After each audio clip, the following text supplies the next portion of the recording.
നമ്മൾ ഗുഡ് നോട്ടിനകത്ത് എങ്ങനെയാണ് slide prepare ചെയ്യുന്നതിനുള്ള കാര്യങ്ങളാണ് നമ്മൾ ഈ ഒരു വീഡിയോയിൽ ഡിസ്കസ് ചെയ്യുന്നത്. അപ്പോൾ നമുക്കൊരു ഒരു ബ്ലാങ്ക് പേജ് എടുക്കുക. ആ ബ്ലാങ്ക് പേജിനകത്ത് നമുക്കൊരു ബുക്കിൽ നിന്നും ഒരു റെഫറൻസ് ബുക്കിൽ നിന്നും നമുക്ക് കണ്ടൻറ്റ് ആഡ് ചെയ്യണമെങ്കിൽ നമ്മൾ ആ റെഫറൻസ് ബുക്ക് എടുക്കുക. അതിനകത്ത് നമ്മൾ പ്രസ് ചെയ്ത് പിടിക്കുമ്പോൾ സെലക്ഷൻ ടൂൾ വരും. സോ നമുക്ക് സ്ലൈഡിലേക്ക് ആഡ് ചെയ്യേണ്ടത് ഇത്രയും ടെക്സ്റ്റാണ് വരുന്നതെങ്കിൽ ആ ടെക്സ്റ്റ് ജസ്റ്റ് കോപ്പി ചെയ്യാം. ആ കോപ്പി ചെയ്തതിന് ശേഷം നമുക്ക് ആഡ് ചെയ്യേണ്ട ഈ ഒരു സ്ലൈഡ് എടുക്കുക. അതിനകത്ത് നമുക്കിവിടെ ടെക്സ്റ്റ് എന്ന് പറഞ്ഞൊരു ഓപ്ഷൻ ഉണ്ടാവും. നമുക്ക് എവിടെയാണോ വരേണ്ടത് അത് ക്ലിക്ക് ചെയ്യാം. ഇവിടെ നമ്മൾ നോക്കുമ്പോൾ നമുക്കിവിടെ സൈസ് അഡ്ജസ്റ്റ് ചെയ്യാം, കളർ അഡ്ജസ്റ്റ് ചെയ്യാം, പൊസിഷൻ അഡ്ജസ്റ്റ് ചെയ്യാം. ഇവിടെ നമുക്ക് വാരിയസ് ഫോണ്ട്സ് അവൈലബിൾ ആണ്. ഓരോ ടൈപ്പ് ഫോണ്ടുകളുണ്ട്. ആ ഫോണ്ടുകൾ നമുക്ക് ഇവിടെ നിന്ന് സെലക്ട് ചെയ്തെടുക്കാം. ഞാൻ ഓൾറെഡി ഇവിടെ ചോക്ക് ബോർഡ് SC റെഗുലർ എന്ന് പറഞ്ഞ ഫോണ്ടാണ് യൂസ് ചെയ്യുന്നത്. ഇവിടെ നിന്ന് നമുക്ക് സൈസ് അഡ്ജസ്റ്റ് ചെയ്യാം. ഇവിടെ നമുക്ക് സ്ലൈഡിൻ്റെ സൈസിനനുസരിച്ചാണ് നമുക്ക് അതിലുള്ള ഫോണ്ട് സൈസ് ചെയ്യേണ്ടത്. ഞാനിവിടെ 20 ആണ് സെലക്ട് ചെയ്യാൻ ഉദ്ദേശിക്കുന്നത്. ദെൻ അതിൻ്റെ പൊസിഷൻ ആ ബോക്സിനകത്ത് എവിടെ വരണം എന്നുള്ളത് നമുക്ക് നോക്കാം. അതിനുശേഷം നമുക്ക് കളർ സെലക്ട് ചെയ്യാം. ഞാൻ ഇവിടെ വൈറ്റ് കളറാണ് നോക്കുന്നത്. ദെൻ അതിൻ്റെ ബോർഡർ വേണ്ടതുണ്ടോ, ബാക്ക്ഗ്രൗണ്ട് കളർ വേണോ, ബോർഡർ കളർ വേണോ എന്നൊക്കെ നമുക്ക് നോക്കാം. അതൊക്കെ നമുക്ക് സെറ്റ് ചെയ്യാം. ഞാൻ ബാക്ക്ഗ്രൗണ്ട് ഓൾറെഡി ബോർഡർ കളർ ഇവിടെ വൈറ്റ് ബാക്ക്ഗ്രൗണ്ട് കളർ വൈറ്റ് വന്നിട്ടുണ്ട്. പക്ഷേ നമുക്കത് എന്ത് ചെയ്യാമെന്ന് വെച്ചാൽ റിമൂവ് കളർ അടിച്ച് കഴിഞ്ഞാൽ അത് കളറൊന്നുമില്ലാതെ തന്നെ നമുക്കിപ്പോൾ എടുത്തിട്ടുള്ള ബാക്ക്ഗ്രൗണ്ടിൽ തന്നെ വരും. അതേപോലെ തന്നെ ബോർഡർ കളർ ഇവിടെ വൈറ്റ് ഓൾറെഡി വന്നിട്ടുണ്ട്. വൈറ്റ് എന്ന് പറഞ്ഞാൽ പ്രീസെറ്റായി വരുന്നതാണ്. അത് റിമൂവ് ചെയ്ത് കഴിഞ്ഞാൽ അവിടെ ബോർഡർ ഉണ്ടാവില്ല. ഇത് നമുക്കവിടെ റൗണ്ട് കോർണർ കാര്യങ്ങളൊക്കെ ഇവിടെ കൊടുക്കാം. ഷാഡോ വേണമെങ്കിൽ കൊടുക്കാം. ബോർഡറിൻ്റെ തിക്നെസ് എത്രയാണെന്ന് കൊടുക്കാം. നമ്മൾ ബോർഡർ ഓൾറെഡി കൊടുത്തിട്ടില്ല. അങ്ങനെയാണെങ്കിൽ നമ്മൾ അത്രയും കാര്യങ്ങൾ സെറ്റ് ചെയ്യാം. നമുക്കിവിടെ പ്രീസെറ്റ് ഈ ഒരു ലവ് ചിഹ്നമുള്ള ടെക്സ്റ്റ് നമ്മൾ തന്നെ അത് ഓൾറെഡി പ്രീസെറ്റ് ചെയ്ത് വെക്കും. നമ്മളെല്ലാ ടെക്സ്റ്റും പിന്നെ അതേപോലെയാണ് വരിക. നമ്മളിവിടെ ടെക്സ്റ്റ് ബോക്സ് ആഡ് ചെയ്യാം. ടെക്സ്റ്റ് ബോക്സിനകത്ത് ഇവിടെ പേസ്റ്റ് ആൻഡ് മാച്ച് സ്റ്റൈൽ എന്ന് പറഞ്ഞു കഴിഞ്ഞാൽ നമ്മൾ ഈ കൊടുത്തിരിക്കുന്ന സെറ്റിങ്സിലേക്ക് ഈ പറയുന്ന ഫോണ്ട് നമ്മൾ അവിടെ നിന്ന് കോപ്പി എടുത്തിരിക്കുന്ന ടെക്സ്റ്റ് മാറും. ഇനി നമുക്കൊരു ഇക്വേഷനാണ് ആഡ് ചെയ്യേണ്ടതെങ്കിൽ, ഫോർ എക്സാമ്പിൾ ഞാനിവിടെ ആഡ് ചെയ്യാൻ പോകുന്ന ഇക്വേഷൻ എന്ന് പറഞ്ഞു കഴിഞ്ഞാൽ a+b² is equal to a² + 2ab + b² എന്ന് പറഞ്ഞ ഇക്വേഷൻ ആണെങ്കിൽ നമ്മൾ ആ ഇക്വേഷൻ ജസ്റ്റ് എഴുതുക. അതിനുശേഷം നമ്മൾ സെലക്ഷൻ ടൂൾ എടുക്കുക. അത് സെലക്ഷൻ ക്ലിക്ക് ചെയ്ത് വെച്ചതിന് ശേഷം നമ്മളൊരു 3 ഡോട്ട് ക്ലിക്ക് ചെയ്യാം.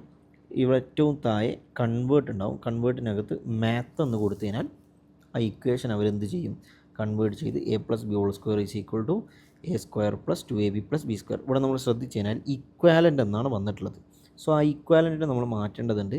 ഇക്വാലൻ്റ് എന്നുള്ളത് നമ്മൾ എന്ത് ചെയ്യാം, ജസ്റ്റ് ഇവിടെ ഡിലീറ്റ് ചെയ്ത് ഒന്നെങ്കിൽ ഈക്വൽ എന്ന് അടിച്ചു കൊടുത്താൽ മതി, അല്ലെങ്കിൽ നമുക്ക് എന്ത് ചെയ്യാം, ഇവിടെ നിന്ന് നേരെ നമ്മുടെ സൈൻ ഇട്ട് കൊടുത്താൽ മതി. അപ്പോൾ ഈക്വൽ എന്ന് വന്നു. ഇനി നമുക്ക് കളർ ചേഞ്ച് ചെയ്യണമെങ്കിൽ ഇവിടെ വൈറ്റ് /കളർ ബ്രാക്കറ്റിനകത്ത് വൈറ്റ് എന്നാണുള്ളത്. സോ നമ്മൾ ആ വൈറ്റ് എന്ന് പറയുന്നത് നമുക്ക് ഇവിടെ നിന്ന് ഇതിൻ്റെ പൊസിഷൻ കൂടെ മാറ്റാം. കളർ ചേഞ്ച് ചെയ്യുന്നത് എങ്ങനെയാണെന്ന് നോക്കാം. ഇവിടെ നമുക്കൊരു സ്ലാഷ് ഉണ്ട്. ആ സ്ലാഷ് കൂടെ നമ്മൾ ഡിലീറ്റ് ചെയ്യണം. എന്നാൽ മാത്രമേ ഇക്വേഷൻ ഈക്വൽ ടു ആയി മാറുള്ളൂ.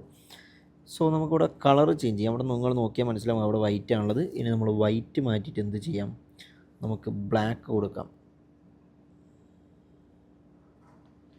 നോർമലി നമ്മൾ കളറേ കൊടുക്കുന്നില്ലെങ്കിൽ ആ കളർ എന്ന് പറയുന്ന ടേമേ കൊടുക്കുന്നതിനൊക്കെ ബ്ലാക്കിലാണ് വരിക. സോ നമുക്ക് ബ്ലാക്ക് വരണമെങ്കിൽ നമ്മൾ ടൈപ്പ് ചെയ്യേണ്ടതില്ല, ഓട്ടോമാറ്റിക്കലി എപ്പോഴും ബ്ലാക്കിലാണ് വരിക. സോ നമുക്കിവിടെ റെഡ് അടിച്ചു കൊടുത്തു കഴിഞ്ഞാൽ ആ ഇക്വേഷൻ റെഡിലായി മാറും. ദെൻ നമുക്ക് ബ്ലൂ അടിച്ചു കൊടുത്തു കഴിഞ്ഞാൽ ബ്ലൂയിലേക്ക് മാറുന്നത് കാണാം. ദെൻ നമ്മൾ ഗ്രീൻ അടിച്ചു കൊടുത്തു കഴിഞ്ഞാൽ ഗ്രീനിലേക്ക് മാറുന്നത് കാണാം. ദെൻ ഇതേപോലെ നമ്മളിവിടെ കളർ ടൈപ്പ് ചെയ്യുന്നതിലൂടെ നമുക്ക് ഇക്വേഷൻസിൻ്റെ കളർ ചേഞ്ച് ചെയ്യാം. ഞാനിവിടെ വൈറ്റ് തന്നെയാണ് കൊടുക്കാൻ ഇഷ്ടപ്പെടുന്നത്. സോ ഞാൻ ഇവിടെ വൈറ്റ് എന്ന് തന്നെ അടിച്ചു കൊടുക്കുന്നു. അങ്ങനെയാണ് നമ്മൾ ഇക്വേഷൻസ് ആഡ് ചെയ്യുക. ഇനി നമ്മൾ ഇൻറ്റഗ്രേഷനൊക്കെ ഉള്ള ഇക്വേഷൻ ആഡ് ചെയ്ത് കഴിഞ്ഞാലും അത് വരുന്നതായിരിക്കും. നമുക്ക് ഇത് സ്ലൈറ്റ് എഡിറ്റ് ഉണ്ടാവുന്നേ ഉള്ളൂ. സോ നമുക്ക് പെട്ടെന്ന് തന്നെ ഇക്വേഷനിലേക്ക് മാറ്റാം.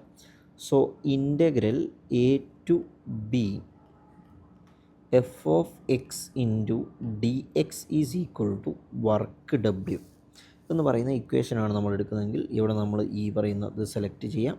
എന്നിട്ട് നമ്മൾ 3 ഡോട്ട് ക്ലിക്ക് ചെയ്യുക, കൺവേർട്ട് മാത്ത് അടിക്കാം. അപ്പോൾ ഇൻറ്റഗ്രേഷൻ്റെ ആ ഒരു കോഡ് ടൈപ്പ് ചെയ്ത് വരാനുള്ള ചെറിയൊരു ഡിലേ ഉണ്ടാവും. ഇത് കഴിഞ്ഞതിന് ശേഷം നമുക്ക് നോക്കി കഴിഞ്ഞാൽ integral a to b f(x) dx is equal to w എന്ന് പറയുന്ന ഇക്വേഷൻ വന്നു. ഇനി ഇവിടെ എഡിറ്റ് വേണമെങ്കിൽ നമ്മളിവിടെ ക്ലിക്ക് ചെയ്യാം. ഇവിടെ കളർ വേണമെങ്കിൽ നമുക്ക് എന്ത് ചെയ്യാം, ഇവിടെ കളർ എന്ന് പറയുന്നത് നമ്മളിവിടെ വൈറ്റിൽ നിന്ന് മാറ്റി വേണമെങ്കിൽ നമുക്ക് എന്ത് കൊടുക്കാം, ബ്ലൂ കൊടുക്കാം, അല്ലെങ്കിൽ യെല്ലോ കൊടുക്കാം.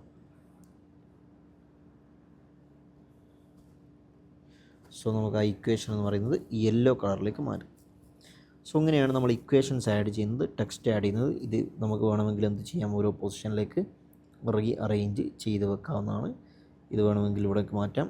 സോ ക്വസ്റ്റ്യൻ്റെ ഈ ഫയലുകൾ നമുക്ക് എവിടെയാണോ ഇക്വേഷൻസ് വേണ്ടത് അവിടേക്ക് ഇതിനെ മാറ്റി വെക്കാവുന്നതാണ്. ഇങ്ങനെ നമുക്ക്